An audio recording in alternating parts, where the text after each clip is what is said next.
हज़रात अस्सलाम वालेकुम वरहमतुल्लाहि वबरकातुहू। पिछले वीडियो में दर्जी, जुलाहे और कस्साब व जर्राह का जिक्र चल रहा था। एक तारुफ मैंने कराया था कि इन बिरादरियों का जिक्र किया जाएगा और ये सारी बिरादरियाँ तातारीयुल नस्ल तुर्क हैं और खोजों में से ही आती हैं, लेकिन अपने पेशे की बुनियाद पर ये मुतफर्रिक हो गई हैं, अलग अलग हो गई हैं। अब मैं जिक्र कर रहा हूँ, इस सिलसिले को ही आगे बढ़ा रहा हूँ। नोट फरमाए, तुर्क दर्जी और तुर्क जुलाहे तूफान नूह के बाद यानी 5 से 10,000 साल कब्ल से इस दुनिया को कपड़ा बुन और सी कर महज़्ज़ब बनाए हुए हैं।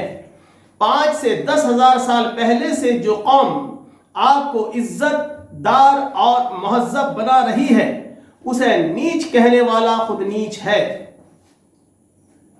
जहां जहां उनका कपड़ा नहीं पहुंचा, वहां दुनिया आज भी नंगी रहती है और गैर महज़्ज़ब कहलाती है। दर्जी जुलाहे शुरू जमाने से इज्जतदार और महज़्ज़ब हैं। शेख खय्यात और शेख बाफिंदा कहलाते थे और कागजात में कौम शेख लिखते थे। ऐसा मुझे इन कबीलों के बुजुर्गों ने बताया।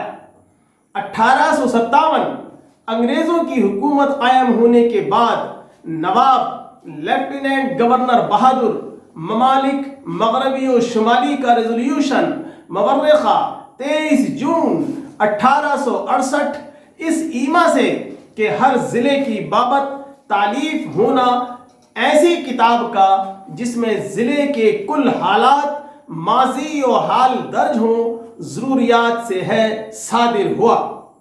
इस हुक्म के तहत 1868 में जो किताब तैयार हुई उसे गज़ट कहते हैं।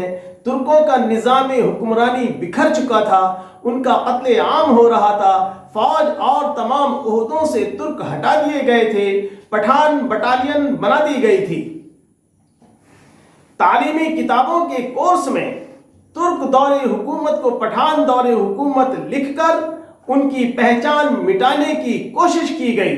इस गज़ट से तुर्कों की इलाकाई पोजीशन और तादाद को जाना गया, उनका इत्तेहाद खत्म करके टुकड़ों में बखेर दिया गया। तुर्क हुकूमत से बेइख्तियार होकर लुट-पिट कर बर्बाद हो चुके थे। उनमें एहतिजाज की ताकत नहीं रही थी, क्योंकि उनके भाई अरब और अफगान भी अंग्रेजों से मिले हुए थे। कुछ अरसा बाद गज़ट ने उन्हें जो बना दिया वो वही बन गए। इसके बाद उलमा के फतवों के अव्वल शेख दोम सैयद में कुरैशी, हाशमी, सिद्दीकी, फारूकी, उस्मानी, अलवी और आले फातिमा ये सब सैयदों में आते हैं। 100 मुगल, चहारुम पठान, बाकी सब नीच ने तुर्कों की कमर तोड़ दी। भरम ये पैदा हो गया कि शेख कौम तो अरब हैं, हम तो जो पेशा कर रहे हैं सिर्फ वही हैं। उन्होंने कागजात में वही कौम लिखनी शुरू कर दी जो पेशा था। कैफियत बुलंद शहर एक ऐसी इलाकाई रिपोर्ट है कि जो ज़बानी रवायात की बुनियाद पर अंग्रेज हुकूमत को पेश की गई। इस गज़ट को तैयार करने वाले अंग्रेज़ों के वफादार और तुर्क हुकूमत के गद्दार थे। उस वक्त यही गद्दार अंग्रेज़ों के हुक्म से तुर्कों का कत्ले आम करने में लगे हुए थे, लिहाजा उन्होंने गज़ट में भी तुर्कों का कत्ले आम कर दिया। तुर्क कबीलों को नीच कौम और नौ मुस्लिम करार देकर उनकी ताकत को हमेशा हमेशा के लिए ख़त्म कर दिया गया। इस तरह इस गज़ट से मुसलमानों में ऊंच नीच की दीवार खड़ी करके मुसलमानों में खारे जंगी के असबाब पैदा कर दिए। मुसलमानों में कोई ऊंच नीच नहीं है, किसी जात बिरादरी को फख्र करने का कोई इख्तियार नहीं है। फख्र के लायक तक़वा इख्तियार करने वाले हजरात हैं। मुस्लिम मुआशरे में अंग्रेज की खड़ी की हुई जात पात की दीवार एक बिना बुनियाद की दीवार है। इस दीवार को सहारा देने वाले अरबों के वो कबीले जो सैयदों में शुमार हैं और अफगान कबीले हैं। अफगान की असलियत भी अरब ही है। जब तक मुस्लिम समाज यानी तुर्क समाज ذات پات کا بٹوارا کرنے والی طاقتوں کا اثردار ڈھنگ سے مخالفت نہیں کرے گا تب تک اس میں خانہ جنگی بڑھتی جائے گی۔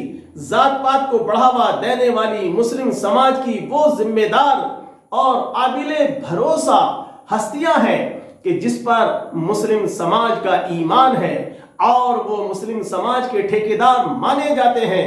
تقوی اختیار کرنے والے مسلم حضرات، خواہ وہ اہل بیت ہوں یا خلفائے راشدین کی اولادیں یا مسلمان سلاطین یا بادشاہوں کی اولادیں یا دیگر مسلم قبائل میں سے، میں ان کی بہت عزت کرتا ہوں۔ تمام عالم اسلام متقی پرہیزگاروں کی عزت کرتا ہے۔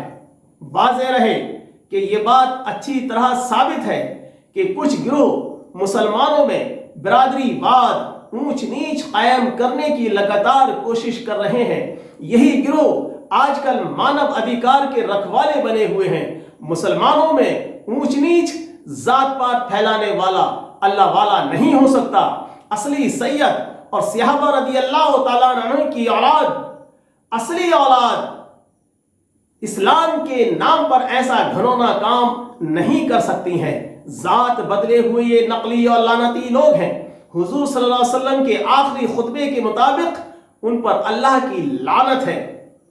خطبہ حجۃ الوداع۔